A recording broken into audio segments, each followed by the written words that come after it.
കിച്ചന്റെ പുതിയൊരു വീഡിയോയിലേക്ക് സ്വാഗതം. ഇന്ന് നമ്മൾ മത്തങ്ങ എലിശ്ശേരിയുടെ റെസിപ്പി ആയിട്ടാണ് വന്നിരിക്കുന്നത്. ഓണസദ്യയിലും എല്ലാ സദ്യകളിലും ഒരു പ്രധാന വിഭവമാണ് എലിശ്ശേരി. നാടൻ സ്റ്റൈലിൽ രീതികളിൽ എങ്ങനെയാണ് മത്തങ്ങ എലിശ്ശേരി തയ്യാറാക്കിയെടുക്കുന്നത് എന്നാണ് ഈ വീഡിയോയിലൂടെ കാണിക്കുന്നത്. ആദ്യമായിട്ടാണ് നമ്മുടെ ചാനൽ കാണുന്നതെങ്കിൽ സബ്സ്ക്രൈബ് ചെയ്യാൻ മറക്കരുത്.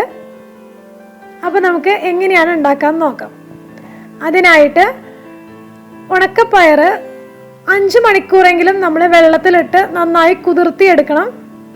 കുതിർന്ന് വന്നിട്ടുള്ള പയർ ഒരു 5 വിസിലെങ്കിലും കൊടുത്ത് നന്നായി വേവിച്ചെടുക്കണം. കുക്കറിൽ ആവശ്യത്തിന് വെള്ളമൊഴിച്ച് ഉപ്പ് ചേർത്ത് കൊടുത്ത് മിനിമം 5 വിസിലെങ്കിലും അടുപ്പിച്ചെടുക്കണം. സ്റ്റവ് ഓഫ് ചെയ്തതിന് ശേഷം വിസിൽ പോകുന്നത് വരെ ഒന്ന് വെയിറ്റ് ചെയ്യുക. വിസിൽ പോയതിന് ശേഷം നമുക്ക് തുറന്ന് നോക്കാം. ഇത് നല്ല രീതിയിൽ വെന്ത് വന്നിട്ടുണ്ട്.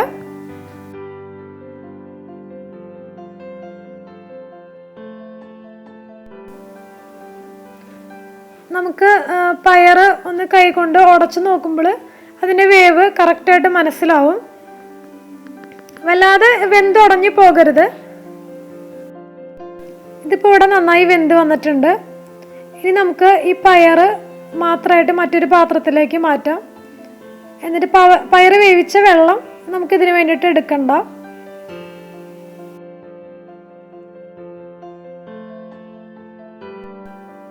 ഇനി നമുക്ക് മത്തങ്ങ ചെറിയ ചെറിയ പീസുകളാക്കി എടുക്കാം. പയറിൻ്റെ അളവ് മത്തങ്ങയുടെ അളവിനേക്കാളും കുറച്ചുകൂടെ മുന്നിൽ നിൽക്കണം.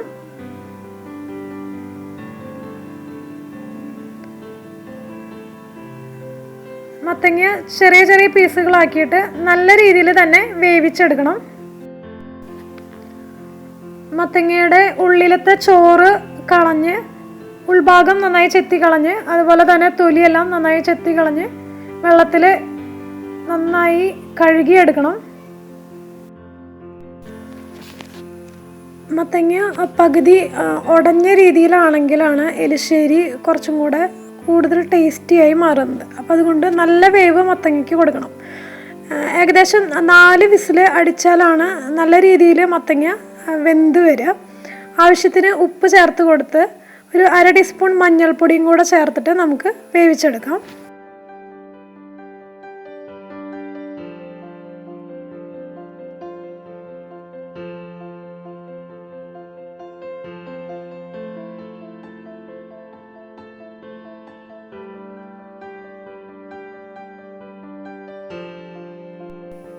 ഇനി നമുക്കിതിലേക്ക് വേണ്ട അരപ്പ് തയ്യാറാക്കാനായിട്ട് 1/2 കപ്പ് തേങ്ങ മിക്സിയുടെ ജാറിലേക്ക് ഇട്ട് കൊടുത്ത് ഒരു 3 ചെറുള്ളി ഇട്ട് കൊടുക്കുക. അതുപോലെ 1/2 ടീസ്പൂൺ ജീരകം ഇട്ട് കൊടുക്കുക.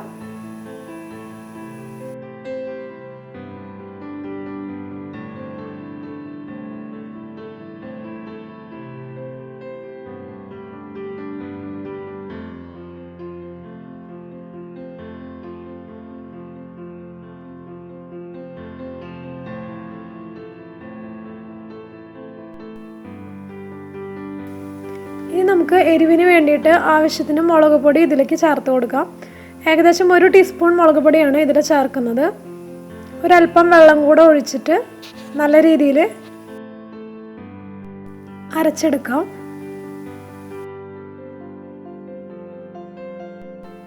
ഇതുപോലെയാണ് അരപ്പ് നമുക്ക് വേണ്ടത്. ഇതുപോലെ അരച്ചെടുക്കണം. ഇനി നമുക്ക് ഇത് കുക്കറിലേക്ക് ആഡ് ചെയ്ത് കൊടുക്കാം. കുക്കറിൻ്റെ വിസിൽ നന്നായി പോയതിന് ശേഷം മത്തങ്ങ നല്ല രീതിയിൽ വെന്തിട്ടുണ്ടോ എന്ന് ചെക്ക് ചെയ്യുക. ഇത് നല്ല രീതിയിൽ മത്തങ്ങ ആവശ്യത്തിന് വെന്ത് വന്നിട്ടുണ്ട്.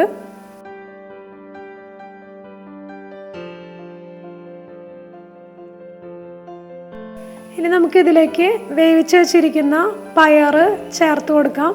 അതുപോലെ തന്നെ അരച്ച് വെച്ചിരിക്കുന്ന അരപ്പ് ചേർത്ത് കൊടുത്തിട്ട് നന്നായി മിക്സ് ചെയ്ത് നന്നായി തിളപ്പിച്ചെടുക്കാം.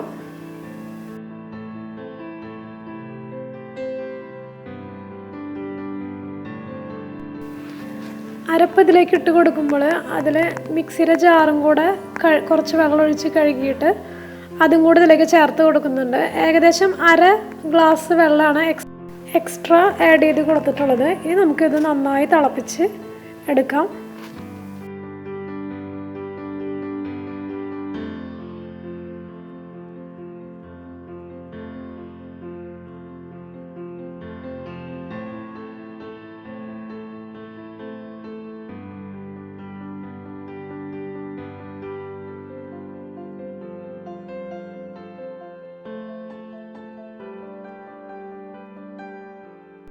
ഈ മത്തങ്ങയ്ക്ക് മധുരം കുറവാണ് എന്നുള്ളത് കൊണ്ട് ഞാനിതിലേക്ക് 1 ടീസ്പൂൺ പഞ്ചസാരയും കൂടെ ആഡ് ചെയ്ത് കൊടുക്കുന്നുണ്ട്. നല്ല പഴുത്ത നല്ല മത്തങ്ങയാണെങ്കിൽ എക്സ്ട്രാ പഞ്ചസാര ആഡ് ചെയ്യേണ്ട ആവശ്യമില്ല. ഇതിൽ ഞാൻ 1 ടീസ്പൂൺ പഞ്ചസാര ആഡ് ചെയ്ത് കൊടുക്കുന്നുണ്ട്.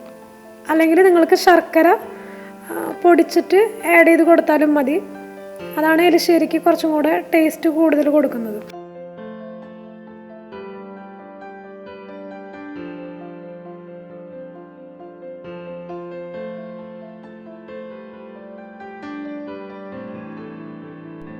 ഈ ഒരു പാകമാകുമ്പോൾ നമുക്ക് സ്റ്റവ് ഓഫ് ചെയ്യാം.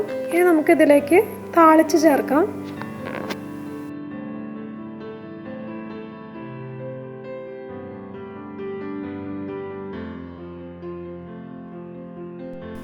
അതിനായിട്ട് മറ്റൊരു പാൻ വയ്ക്കാം. 1.5 ടേബിൾ സ്പൂൺ അല്ലെങ്കിൽ 1.5 വലിയ സ്പൂൺ വെളിച്ചെണ്ണയാണ് ഒഴിച്ചു കൊടുക്കുന്നത്.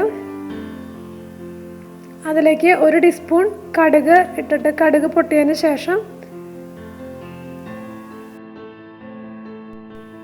1 പിടി വേപ്പില ഇട്ട് കൊടുക്കാം.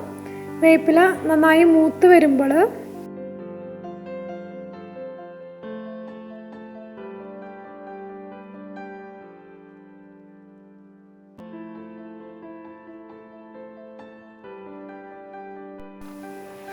അതിലേക്ക് നമുക്ക് 1 കപ്പ് ചിരകി വെച്ചിരിക്കുന്ന നാളികേരം കൂടെ ചേർത്ത് കൊടുക്കാം.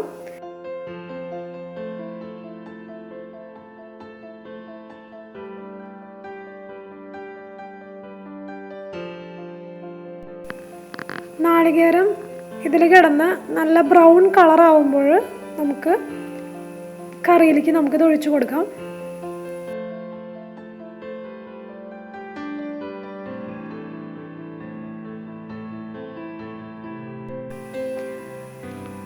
ഇപ്പോൾ ഇതാണ് ഇതിൻ്റെ കൺസിസ്റ്റൻസി. ഇനി ഇത് നന്നായി തണുത്ത് കഴിയുമ്പോൾ വേണം എരിശ്ശേരി നമ്മൾ സെർവ് ചെയ്യണമെന്നുണ്ടെങ്കിൽ. തണുത്ത് കഴിയുമ്പോൾ ഇത് നല്ല കട്ടി പരുവത്തിലാണ് ഇരിക്കുക. ഇലയിലേക്ക് നമ്മൾ കറി വെച്ച് കൊടുക്കുമ്പോൾ അത് അതേപടി തന്നെ ഇരിക്കും. അതാണ് എരിശ്ശേരിയുടെ കറക്റ്റ് കൺസിസ്റ്റൻസി.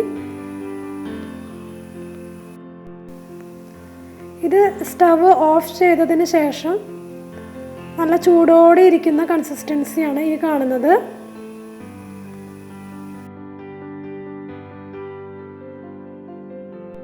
ഇപ്പോൾ ഇത് നന്നായി തണുത്ത് വന്നിട്ടുണ്ട്. തണുത്ത് വന്നതിന് ശേഷം നമ്മളിത് സെർവ് ചെയ്യുമ്പോൾ ഇതുപോലെ ഇരിക്കും. ഇപ്പോൾ നമ്മുടെ നല്ല രുചികരമായ നല്ല ടേസ്റ്റുള്ള അടിപൊളി എരിശ്ശേരി ഇവിടെ റെഡി ആയിട്ടുണ്ട്. നിങ്ങളെല്ലാവരും ഇത് വീട്ടിൽ ട്രൈ ചെയ്ത് നോക്കുമെന്ന് വിചാരിക്കുന്നു. വീഡിയോ നിങ്ങൾക്ക് ഇഷ്ടമായെങ്കിൽ ലൈക്ക് ചെയ്യാനും ഷെയർ ചെയ്ത് കൊടുക്കാനും മടിക്കരുത്. ചാനൽ ഇതുവരെയും സബ്സ്ക്രൈബ് ചെയ്യാതെയാണ് കാണുന്നതെങ്കിൽ സബ്സ്ക്രൈബ് ചെയ്യാൻ ഓർമ്മിപ്പിക്കുന്നു. മറ്റൊരു നല്ലൊരു വിഭവവുമായി കാണാം.